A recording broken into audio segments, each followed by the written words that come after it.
Bonsoir, entrons ensemble dans un temps du débat qui s'interrogera sur les nouvelles contraintes liées à la crise du coronavirus.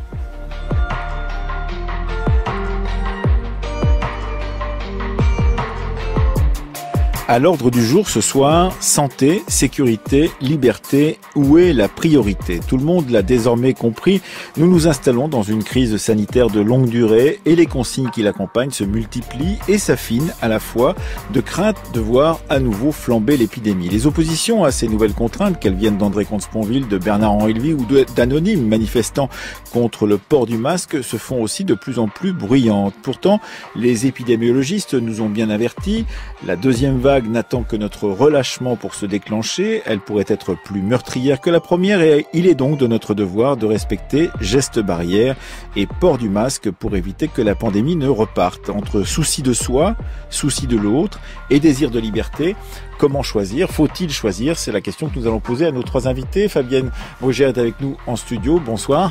Bonsoir. Vous êtes philosophe à Paris 8 et votre dernier livre chez Stock s'intitulait « On ne naît pas femme, on le devient », mais vous avez écrit plusieurs articles, l'un dans Esprit et l'autre dans Études, sur la question du care et la question du soin. On en parlera avec vous. Didier Lepelletier, bonsoir. Bonsoir. Vous êtes chef de service de bactériologie et d'hygiène hospitalière au CHU de Nantes, mais le plus important pour vous depuis plusieurs mois, c'est d'être le coprésident du groupe de travail permanent Covid-19 au Haut Conseil de la Santé publique. Et avec nous également, depuis la Belgique, où il enseigne à Louvain, Olivier Servet, bonsoir. Bonsoir. Vous êtes historien et anthropologue, professeur à l'Université catholique de Louvain et membre du LAP, c'est-à-dire le laboratoire d'anthropologie prospective. Et vous allez publier très bientôt Masquer le monde, pensée d'anthropologue sur la pandémie chez Academia. C'est avec 5 de vos collègues. Je me bats pour la liberté car là, nous rentrons dans une forme d'oppression. Et j'ai peur que nous glissions vers une dictature. Maintenant le masque et après ce sera quoi? Pourquoi continuer cette peur artificielle, sinon pour des raisons politiques? Il n'y en a pas d'autres, il n'y a pas de raison sanitaire. Donc l'autre idée, c'est la muselière politique. Je prends le virus très au sérieux, mais j'ai aussi vu les chiffres et je sais que le pic est passé depuis longtemps et qu'il n'y a plus vraiment de danger grave, surtout pas à l'air libre. Depuis des mois, nous n'avons pratiquement plus de malades, de cas graves, hospitalisés. Les chiffres sont compris entre 200 et 300 et la tendance est à la baisse. Et en parallèle, nous avons bien plus de tests, donc c'est évident que ces mesures sont disproportionnées. On l'a compris, c'était des gens interrogés dans les manifestations à la fois à Paris et également à Berlin ce week-end. Liberté, oppression, dictature, une peur artificielle. Il n'y a pas de raison sanitaire. Le pic est passé. Qu'est-ce que vous en dites, Didier Lepelletier, vous qui suivez depuis 6 ou 7 mois maintenant cette crise du coronavirus en tant que coprésident du groupe de travail permanent sur le Covid-19 au Haut Conseil de la Santé publique qui est chargé justement de donner des avis et de les faire appliquer si possible, s'ils le veulent, à nos gouvernements? On ne peut pas dire que l'épidémie soit éteinte, on est plutôt dans une forte circulation du virus. On a eu un pic en France au mois d'avril, de manière décalée, on l'a observé dans d'autres pays européens, mais là, sur certains continents comme en Amérique du Sud, en Inde par exemple, l'épidémie est en train de galoper. En France, on est reparti à la hausse depuis la fin du mois de juin, début juillet, où effectivement les hôpitaux sortaient les malades de réanimation et de services de médecine. On n'a pas cette image d'un afflux de patients dans nos hôpitaux puisque la population est plus jeune, mais on a entre 5000 et 7000 nouveaux cas tous les jours, donc on peut pas dire que finalement des mesures soient prises alors que l'épidémie n'existe pas. Est-ce que vous pouvez nous expliquer ce qui s'est passé pour que, disons, la façon d'afficher cette maladie devant le public ait plus ou moins changé depuis avant l'été et maintenant? Avant l'été, on insistait beaucoup sur le nombre d'hospitalisations, d'entrées en réanimation, de morts aussi. Aujourd'hui, on insiste plus sur le nombre de cas testés et de cas positifs. Oui, ce qui a focalisé la crise, si vous voulez, au mois d'avril et mai, c'est un petit peu le débordement du système hospitalier qui n'était pas préparé. On l'a vu dans l'est de la France et à Paris. L'ouest de la France était moins touché parce que les hôpitaux ont eu 15 jours pour s'organiser. Et il a fallu finalement développer, aller au-delà des murs des réanimations habituelles pour augmenter le nombre de lits de réanimation et prendre en charge les personnes. Ce qu'on observe là, fin août, début septembre, c'est finalement une augmentation du nombre de cas, mais on n'a pas cet impact sur l'hôpital. Peut-être que la population actuellement atteinte par des regroupements festifs, familiaux pendant les vacances est une population beaucoup plus jeune. On teste plus également. Et puis il y a aussi une amélioration pour les patients qui sont hospitalisés, qui ont une pneumopathie nécessitant des soins dans les services de maladies infectieuses, d'une amélioration de la prise en charge avec certains traitements qui évitent finalement, lorsqu'on passe d'une maladie virale à une pathologie plutôt d'emballement inflammatoire, de meilleure prise en charge qui évite le passage systématique en réanimation. Qu'en est-il, Olivier Servet, vous qui enseignez et suivez la situation depuis Louvain en Belgique, est-ce que c'est le même cas et qu'est-ce qui a justifié la tribune que vous avez publiée avec François Gémen, un chercheur qu'on a déjà reçu ici au temps du débat et qu'on écoute souvent sur France Culture dans Le Soir, c'était le 15 août, donc il y a une quinzaine de jours maintenant, où vous disiez qu'il y avait une peur irraisonnée, une stratégie hygiéniste ou sanitariste à l'œuvre. Qu'est-ce qui a justifié cela ? Oui, c'est tout à fait fondamental de bien recontextualiser les choses. On est en Belgique et pas en France, et donc on a une série d'éléments contextuels qui sont différents. En Belgique, on a confiné le 13 mars. À ce moment-là, on a constitué un comité d'experts, virologues, épidémiologistes essentiellement. Tout cela avec un gouvernement très minoritaire, 38 sièges sur 150. Donc imaginez qui va recevoir du Parlement des pouvoirs spéciaux et qui lui permettent de se passer du Parlement pour une série d'actes. Alors c'est nécessaire en période de crise, mais on est dans un contexte évidemment extrêmement particulier qui est très différent de la situation du Parlement français. Et une majorité de ces mesures vont être prises en urgence, souvent hors toute prudence constitutionnelle. Beaucoup de juristes se sont arrachés les cheveux à certains moments durant cette période et globalement il y avait un consensus social. Donc concrètement, l'objectif c'était de protéger le système sanitaire, connaître le virus. En fait, on est face à une inconnue et donc il est tout à fait compréhensible et ça prendra encore probablement des années. S'assurer d'éléments clé de base finalement de la gestion d'une société dans ce contexte. Et à ce moment-là, les gestes barrières sont fondamentaux parce qu'on n'a pas de masque, on n'a pas de test. Et donc, se protéger, se constituer des masques, les pratiques d'hygiène ou de distance sociale sont tout à fait fondamentales. Et puis, on en arrive au confinement. Alors, le confinement s'est globalement bien passé chez nous, en comparaison, si ce n'est qu'il y a eu un premier point aveugle qui est ce qu'on appelle chez vous les EHPAD, chez nous les maisons de repos ou seigneuries. On a eu une vision médicale, en fait, et on s'est focalisé sur les chiffres des hôpitaux et on n'a pas vu, en fait, qu'il y avait d'autres chiffres de décès. Et avec des paradoxes, en fait, c'est comme le confinement a presque renforcé, en fait, le système de vase clos qui a fait qu'il y a eu des hypercontaminations dans la plupart des EHPAD touchés. On a eu presque du 100%, en fait, des personnes qui étaient touchées.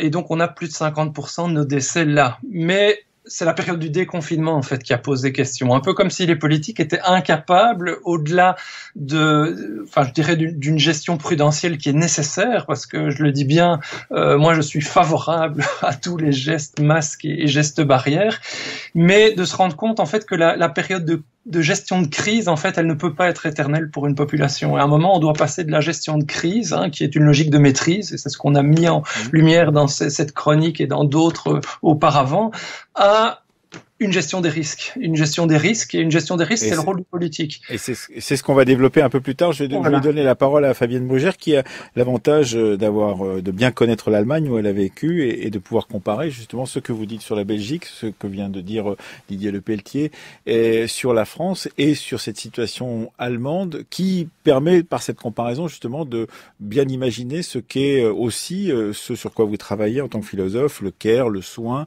la manière justement de prendre soin et la nécessité de prendre soin de soi et aussi des autres. Fabienne Brugère. Oui, alors sur la comparaison entre la France et l'Allemagne, c'est vrai que j'ai eu un certain nombre d'échos ces derniers mois. Ce qu'on peut dire, c'est que les Allemands ont eu beaucoup plus de facilité à mettre en œuvre ce qu'on pourrait appeler une démocratie sanitaire. Qu'est-ce que vous appelez une démocratie sanitaire? En fait, la possibilité on pourrait dire d'un travail commun de toutes les parties. Je veux dire les gouvernements, les parlementaires, donc c'est à la fois l'État fédéral et les régions, mais c'est aussi l'hôpital et puis la médecine privée. C'est aussi cette capacité du privé et du public à travailler en harmonie, et c'est aussi également le fait d'arriver du coup par des mesures concrètes et assez acceptées, à construire une décision politique qui repose sur une confiance des gouvernants. Confiance. Néanmoins, c'est tout de même à Berlin et en Allemagne qu'on a vu les plus grosses manifestations anti-masques aussi. Donc on peut dire que cette confiance, elle n'est pas partagée par tous les citoyens de ce pays. Oui, alors après les manifestations de Berlin, c'est pas non plus tous les Allemands. Ah non, mais c'est vrai que ça quand on a 200 manifestants à Paris, on en aurait plutôt 10 000 ça témoigne d'un engagement assez fort sur les questions de liberté. Et c'est vrai que de fait, quand on se promène dans les rues allemandes, en même temps, le port du masque, il est plutôt moins bien respecté qu'en France. Mais en même temps, il y a des mesures qui sont très concrètes, comme par exemple l'obligation pour les personnes qui fréquentent un restaurant ou un café de laisser leurs coordonnées au cas justement se déclare un cluster dans ce. Il y a des mesures comme ça extrêmement concrètes et là très bien acceptées. Didier Lepelletier, est-ce que vous avez été surpris en tant que coprésident du groupe de travail permanent Covid au Conseil de la santé publique d'un début de résistance à ces mesures qui, vous l'avez dit dans un premier temps, ont été bien acceptées, qui peut-être le sont un peu moins aujourd'hui, en particulier avec l'école à partir de demain, les entreprises là aussi à partir de demain. Est-ce que vous avez été surpris justement de ce début de résistance qui d'ailleurs vient de la part d'intellectuels, et Olivier Servet pourrait nous en parler, mais aussi de tout un chacun qui considère que ça fait trop de mettre le masque ou de l'enlever dans la rue selon les endroits où on se trouve? Ah oui, il y a toujours des opposants à certaines mesures collectives. Ensuite, est-ce qu'ils sont représentatifs de la pensée? Est-ce que ce sont pas des gens qui parfois sont également dans la théorie du complot sur d'autres faits de société? Non, ce qu'il faut surtout intégrer dans la politique sanitaire, c'est une politique de communication, puisque nous sommes dans une situation où on n'a pas d'intervention pharmaceutique à notre disposition, on n'a pas de médicaments spécifiques, on n'a pas de vaccins, on n'a pas d'immunothérapie. Donc on se trouve dans des mesures non pharmaceutique, un ensemble de mesures qui ont déjà été évoquées, que ce soit le port de masque, le respect de l'ensemble des gestes barrières, l'hygiène des mains et cette distance physique d'au moins 1 mètre, auquel on associe quand on est dans des lieux clos qui accueillent du public, le nettoyage, la ventilation des locaux, mais également la gestion du flux, parce que c'est pas pareil quand on a énormément de personnes dans un même lieu que si on est espacé, si dans un espace, dans une entreprise, on a mis la moitié des salariés en télétravail, si on a espacé les bureaux, si on a mis des plexiglas, ou si on se trouve en tant que salarié à l'extérieur où il y a beaucoup de dilution par l'air de manière très très naturelle. Donc cette résistance, elle ne m'étonne pas. Par contre, elle nous impose, scientifiques, mais aussi le gouvernement, à finalement être excessivement clair, des messages très précis pour accompagner les mesures qui sont décidées dans les différents lieux, que ce soit des lieux culturels, des lieux sociaux, des lieux professionnels, l'université, l'école, pour qu'en fait les citoyens adhèrent, puisque le succès. Quand un jour on dit, eh bien, vous devrez porter le masque sur votre vélo ou votre trottinette, et que le lendemain on dit, bah, ça n'est plus la peine, c'est pas un message très clair, ça, par exemple. En fait, ça dépend de la situation dans laquelle vous êtes. Est-ce que vous êtes à l'intérieur ou vous êtes à l'extérieur? Et si à l'extérieur... En vélo, on est généralement à l'extérieur tout de même. On peut faire du vélo en salle. Non, mais si on fait du vélo à l'extérieur et qu'on est seul et qu'on n'a personne autour de soi, on peut ne pas porter de masque. Si par contre, on est en peloton et que je suis dans un club de cyclistes et que tout le week-end je vais faire du vélo, là on va être en peloton et on va être les uns contre les autres, et donc il y a un risque de regroupement et donc de transmission. Donc en fait, c'est finalement, les mesures sont connues.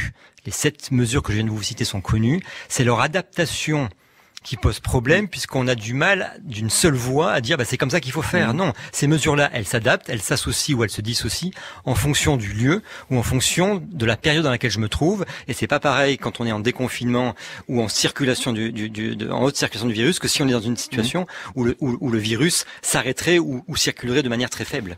Olivier Servet, quand vous écrivez votre tribune avec François Gémen, vous commencez par l'exemple de Howard Hughes, qui, on le sait, quand on s'est intéressé à ce personnage fantasque et très important de l'Amérique des années 40 et 50, a fini sa vie dans des palaces en tirant les rideaux et en ne voulant plus serrer la main à quiconque, ayant peur de tous les virus et de tous les microbes qui pourraient l'agresser. Est-ce que vous pensez que vous ne prenez pas un exemple un peu exagéré pour pouvoir appuyer votre réflexion? C'était une métaphore, c'était une hyperbole et l'objectif c'était justement de marquer les esprits par une image, mais on a été, je pense, très très clair dans cette tribune et assez pondéré, puisqu'on n'est pas du tout des anti-masques, du contraire. Pour nous, toute cette gestion sanitaire est tout à fait fondamentale, mais c'est le rôle des politiques en fait qui est critiqué dans cette tribune. C'est la nécessité de la prise de conscience que le politique reçoit une mission des citoyens et cette mission, par le biais des élections, c'est de devoir arbitrer entre les différents risques. Mais vous dites, en fait, il faut accepter, il n'y a pas de risque zéro, ça ne peut pas être un objectif de santé publique, il faut accepter justement que le virus circule de façon minime et calculée certes, mais qu'il circule. Oui, avec toute la difficulté qui est comment le risque calculé. Et cette question-là est une question éminemment complexe. Parler avec des épidémiologistes, ils vous diront que c'est pas simple, effectivement. Mais par contre, des tas d'autres risques pris par les mesures vont entraîner, eux, des éléments, des facteurs négatifs extrêmement clairs. On a une population, au nom d'une population fragile, les personnes âgées, on a confiné et c'était une bonne chose. Mais aujourd'hui, la durée en fait de ces mesures qui sont un semi-confinement, en tout cas dans certaines zones de mon pays, entraîne en fait une montée majeure de toute une série d'incertitudes, des taux de suicide très élevés, des burn-out, des dépressions, les explosions de tout ce qui est maltraitance familiale, maltraitance infantile. Et en fait, tous ces éléments-là ont été des points aveugles des choix politiques depuis le début du confinement. Et aujourd'hui, c'est aux politiques de se ressaisir en fait de ces questions-là et de dire au fond, entre tous ces risques, comment est-ce qu'on arbitre. Je donne la parole à Fabienne Brugère. Oui, alors, et effectivement, ce qui me semble important aujourd'hui, c'est la prise en compte finalement des nouvelles formes de vulnérabilité, parce qu'au début, on avait voulu gouverner en fonction finalement d'une vulnérabilité face à une maladie, face à une pandémie, et donc on a appliqué finalement ce qui se fait depuis longtemps maintenant des politiques de santé publique, une préoccupation des populations, de la vulnérabilité finalement d'une population mondiale face à un virus, mais on surgit avec le confinement et puis avec précisément cette pandémie et puis aussi les peurs, les stress, les replis sur soi qui vont avec, de nouvelles formes de vulnérabilité. Et donc effectivement, s'il y a bien quelque chose d'important dans le traitement de ce virus, c'est certes tout l'aspect médical, mais c'est aussi tout l'aspect social qui va avec, toute la question des déterminants sociaux et des manières dont se sont accentuées ou créées de nouvelles formes de vulnérabilité. Mais ça veut donc dire qu'il faudrait avoir une politique qui soit peut-être générale, comme elle l'a été, qui touche tous les territoires d'un même pays, par exemple, voire plus largement que le pays en question, mais aussi des politiques plus fines qui s'attachent à la détermination de chaque critère social qui permettrait d'avoir des politiques un peu différentes selon le type de personnes vulnérables dont vous parlez. Ah oui, je pense vraiment qu'on doit pouvoir introduire des politiques avec des différences de traitement des vulnérabilités en fonction des territoires, en fonction des situations.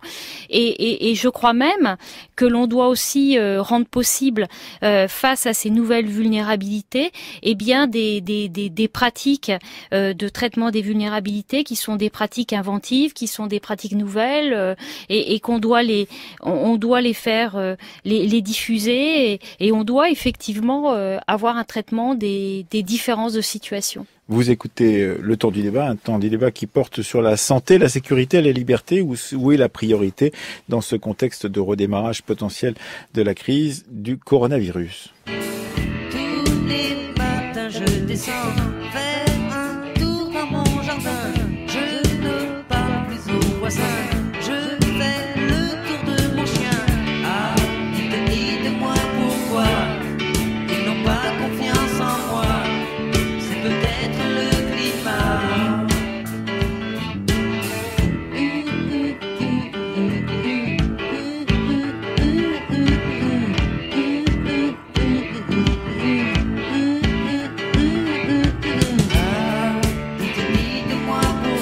France Culture. Ils n'ont pas confiance en moi.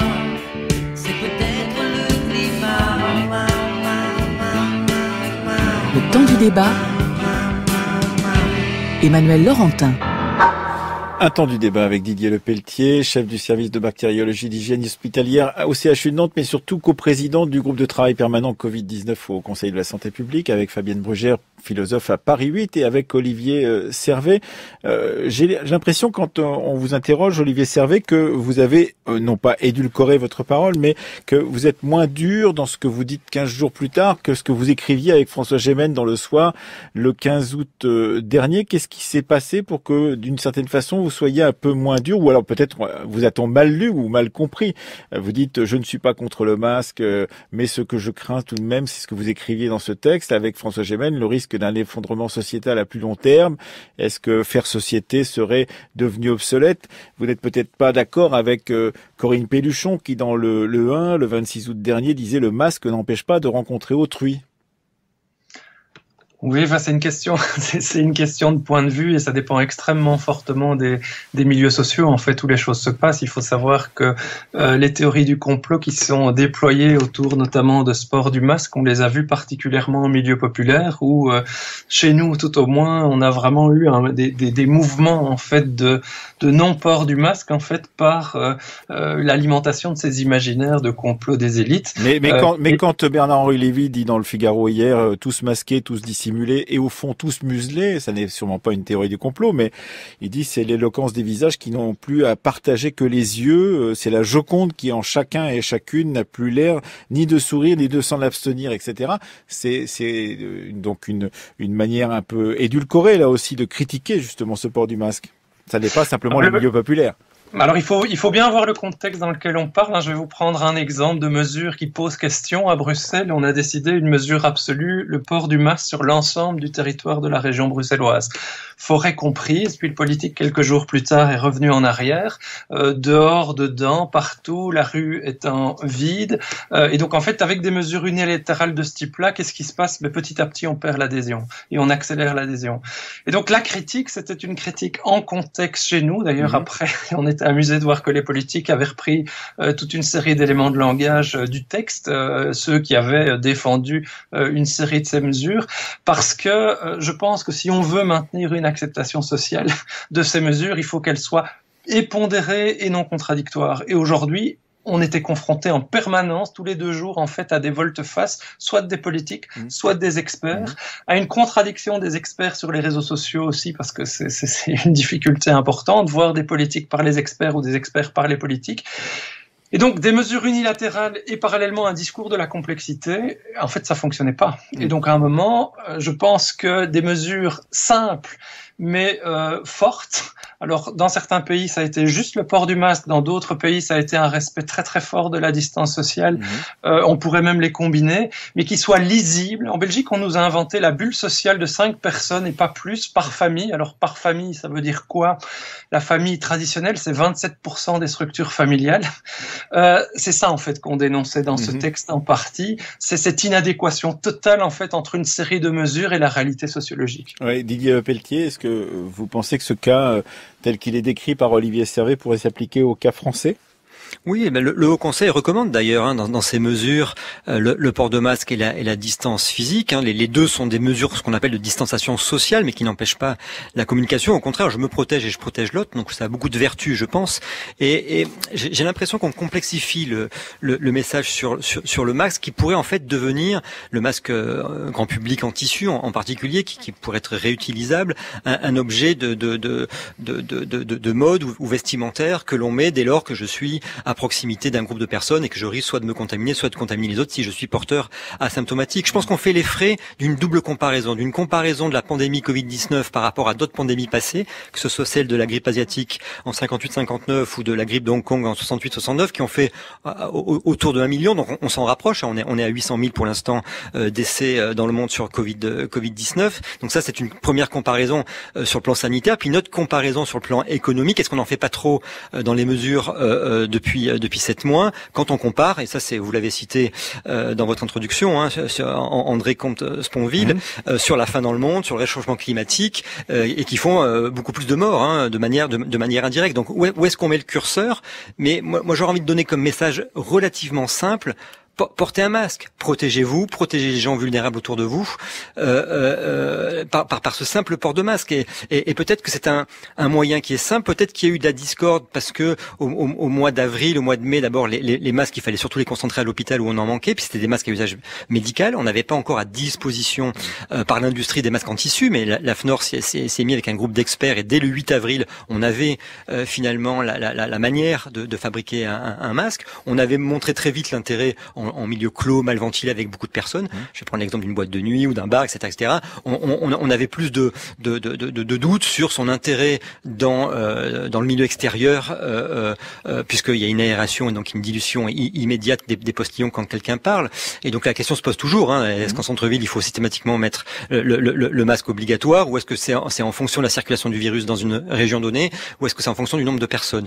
Mais donc cette évolution de la connaissance scientifique sur il y a des asymptomatiques, les asymptomatiques sont contagieux, alors qu'au début on pensait que c'était uniquement les gens symptomatiques qui l'étaient, on fait qu'on a amélioré les connaissances sur les masques, notamment dans le grand public, et qu'on a pu adapter finalement les discours. Mais la mesure reste simple: portez un masque et espacez-vous les uns des autres le plus possible quand c'est envisageable. Fabienne Brugère, dans un article du Monde récent, Lucie Soulier expliquait auprès des anti-masques qu'elle était allée rencontrer ce qu'on appelait les super défiants, c'est-à-dire des gens qui avaient une défiance très grande, et ce qui surprenait effectivement, c'est que ça ne collait pas avec ce que disait à l'instant Olivier Servet, c'est-à-dire que beaucoup d'entre eux étaient super défiants sur le port du masque, et c'était des cadres supérieurs, c'était des gens qui n'étaient pas des classes populaires qui étaient décrites par Olivier Servet. C'est ce que cet article appelait le complotisme soft. Qu'est-ce qu'on peut dire de cela, justement, Fabienne Brugère, dans une société? Qu'est-ce qui naît justement de ces consignes mal comprises, parfois contradictoires, que l'on n'admet plus au bout d'un certain temps parce que ça dure trop longtemps? Je crois que déjà nous avons des problèmes de politique de communication, sans doute parce que nous sommes à une époque de l'hyper-communication, où circulent à la fois des informations vraies, des informations fausses, et puis ce qu'on a découvert, c'est que forcément cette pandémie, c'est quelque chose d'inconnu, donc les experts eux-mêmes ne sont pas d'accord, et comme ils prennent tous la parole sur les réseaux sociaux, à la télévision, un peu partout, finalement, on a une mosaïque d'avis. Donc ça nourrit un complotisme, y compris un complotisme soft, c'est-à-dire qu'on ne sait plus, les gens ne savent plus où est la vérité, et donc ils pensent qu'en fait derrière il y a des stratégies de destruction de l'humanité par les gouvernants. Il faut dire par ailleurs que tout l'épisode du masque en France a quand même dessiné une histoire assez compliquée.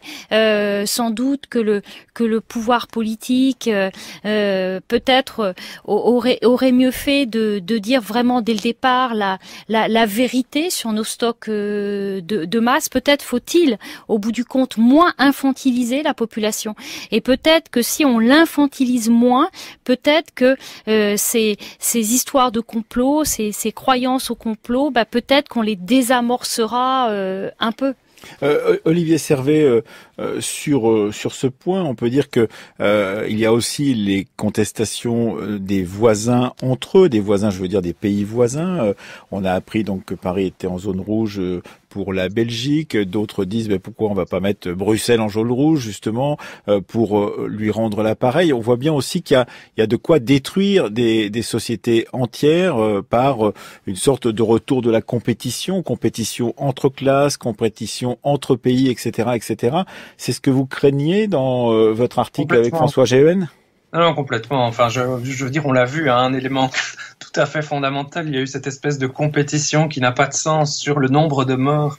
Et en fait, on s'est rendu compte que la manière dont chaque pays calculait en fait ce nombre de morts était différente. Et donc, en fait, selon la stratégie gouvernementale, parfois, on arrivait à des nombres. Mais vous dites ça parce que la Belgique n'est pas bien placée dans ce classement. Parce que la Belgique a été ouvertement saluée par l'OMS sur l'honnêteté de son mode de son décompte, c'est ça. Ouais. Mais le problème, c'est que ce mode de calcul, il a des conséquences majeures après. Vous vous faites isoler par rapport à d'autres pays dans un monde ouvert où les personnes et les biens circulent. Ça pose de vraies questions.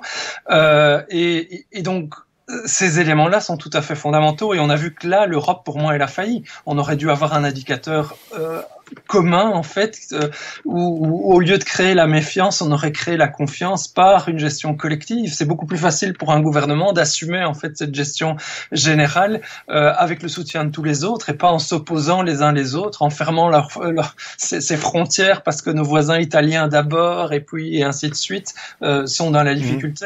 Donc là, pour moi, il y a un élément, il y a des leçons, en fait, qui sont tout à fait fondamentales. Alors, si vous me permettez juste de la déresponsabilisation, je pense qu'au niveau du choix, en fait, on a été au fond dans tous ces pays-là, que ce soit en Allemagne, que ce soit en France, que ce soit en Belgique, dans une politique très paternaliste ou maternaliste. On a une première ministre et on a Angela Merkel.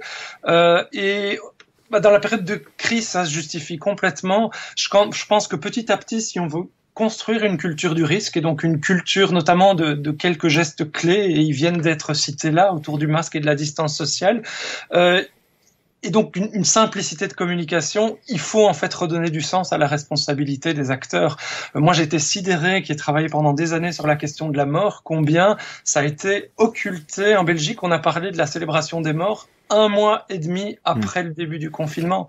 Et est-ce que vous êtes d'accord, par exemple, avec Gérald Bronner, qui en France dit que Hans Jonas, le philosophe, a fait beaucoup de mal en désignant l'impératif de responsabilité et la formule en cas de doute envisage le pire. Il y a donc des gens qui disent, en fait, il faut pas rentrer dans cette logique de précaution dans laquelle on est entré. Je serais nuancé. Précaution, quand on ne sait rien du virus, ça m'apparaît une attitude totalement normale. Et donc, on a des experts virologues, épidémiologues et autres on est dans la gestion de crise, mais au bout d'un moment, et alors bien qu'on ne sait pas probablement 80% de ce virus, voire plus, aujourd'hui, on en sait suffisamment pour pouvoir petit à petit basculer dans une gestion de risque. Et c'est ça qu'en fait, je revendique, c'est simplement par rapport à des tas d'autres risques qu'on est en train de créer et qui vont être des tsunamis, et puis d'autres qu'on a ignorés. Auxquels vous pensez? Des risques psychosociaux, comme on dit? Au niveau économique, et ça va entraîner des problèmes psychosociaux et puis des tas d'autres éléments qu'on n'a pas du tout pris en compte depuis des années. Ici, on se bouge de manière colossale pour un risque, on va dire, intermédiaire, alors qu'on a des risques autour de la biodiversité, autour des changements climatiques, autour de des risques qui, eux, vont être un véritable tsunami et qui se gèrent à une temporalité radicalement différente qu'on ne prend pas, en fait, en compte. Parce que... Fabienne Brugère, sur ce que vient de dire Olivier Servet. Je pense qu'effectivement, il faut pouvoir redonner une responsabilité aux acteurs dans les mois qui vont venir, dans tous les domaines de la société, pour pouvoir aussi, d'une certaine manière, apprendre à vivre avec la pandémie.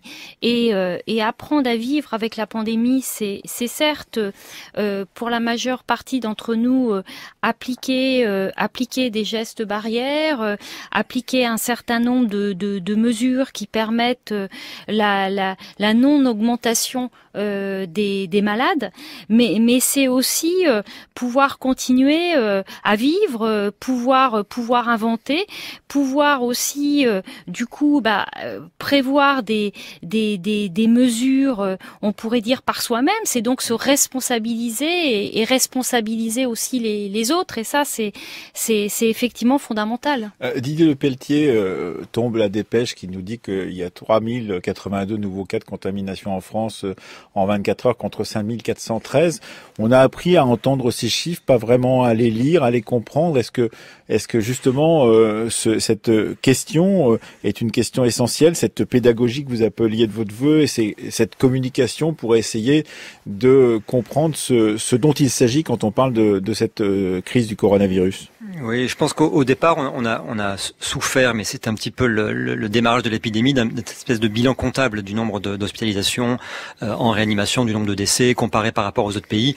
Et je suis tout à fait d'accord avec Olivier Servet sur le manque de réaction à l'échelle européenne plutôt que d'avoir des recommandations par pays. La deuxième chose, c'est que compter le nombre de cas tous les jours va dépendre du dénominateur, c'est-à-dire combien de personnes on teste finalement. Hein. Donc le numérateur donne une orientation, c'est un indicateur qui peut montrer l'efficacité. Mais c'est ce qu'il dit tout de même aux politiques. Eh bien, on va changer de politique, on va changer d'avis et on va faire autre chose aussi. C'est souvent comme ça que ça se passe. Oui, mais c'est ce qu'on dit. On va passer d'une gestion d'une crise à la gestion de risque. Et donc il faut avoir finalement des options stratégiques qui vont être mises en œuvre en fonction de ce niveau de circulation du virus et catégorisé finalement. J'en ai moins de 2000, j'en ai entre 2000 et 5000, ou ça m'échappe et j'en ai plus de 5000. Donc c'est comme ça en fait que les politiques doivent, si je peux me permettre, piloter par cet aiguillage épidémiologique et chiffré, en sachant qu'il y aura vraiment des situations différentes. Vous êtes en entreprise et il y a une nouvelle circulation du virus dans la population, vous avez la latitude pour mettre des salariés en télétravail, de mettre certains dans un bureau dédié, d'espacer vos open space. À l'université, un président d'université peut mettre des cours en TD avec peu d'élèves, peut transformer un cours en amphithéâtre en ligne, et puis à l'école, vous ne pourrez pas faire ça. Vous pouvez pas mettre un enfant en télétravail et vous pouvez pas lui dire on va suivre le cours en ligne. Et vous heurtez finalement entre la sécurité sanitaire qu'attendent les enseignants et les parents d'élèves, et de l'autre côté, c'est régalien, il faut accueillir les enfants, et on a vu que quand on a fait le déconfinement, il y a beaucoup d'enfants qui ne sont pas retournés à l'école, et ça c'est pas normal. Donc il faut finalement gérer ce risque qui va devenir chronique, avec des stratégies raisonnables, adaptées en fonction de la circulation du virus, et je dirais de manière peut-être même territoriale, parce qu'il va y avoir des territoires pour lesquels la circulation ne sera pas identique Bien au sûr. Même moment. Fabienne Brugère, vous disiez dans un de vos articles qu'il fallait aussi redonner leur chance aux sciences humaines, que peut-être on n'avait pas assez consulté anthropologues, historiens, philosophes, etc., pour pouvoir travailler sur ces questions-là, et pas simplement les scientifiques dites de sciences dures. Oui, très brièvement. On pourrait très brièvement rappeler finalement l'existentialisme de Sartre et Beauvoir, le fait qu'il y a soit la question de la vie, la question de la biologisation de la vie et donc la question des maladies, mais il y a aussi toute la question de l'existence et donc la manière dont on donne un sens à sa vie. Et je crois que ça, il ne faut jamais l'oublier, y compris en temps de pandémie où quand même la grosse tendance est bien sûr de considérer uniquement la question de la vie et la question de la santé. Et donc, et effectivement, là-dessus, les sciences humaines ont un sens, y compris aussi parce qu'il va falloir reconstruire des relations. Parce qu'on est quand même en train de, forcément, vu ce qui nous arrive, de déconstruire un certain nombre de relations, de présence physique. Et les sciences humaines, elles peuvent aider précisément à reconstruire du lien social, à reconsidérer aussi les déterminants sociaux et à faire que nous restions des humains. Merci beaucoup Fabienne Brugère. Je rappelle que vous êtes autrice de On ne n'est pas femme, on le devient. Vous venez de citer justement, c'est chez Stock, vous venez de citer Simone de Beauvoir, et c'est bien normal. Olivier Servet, vous allez publier dans quelques jours chez Academia avec 5 de vos collègues, Masquer le monde, Pensée d'anthropologue sur la pandémie. Merci à vous également Didier Lepelletier d'avoir été avec nous.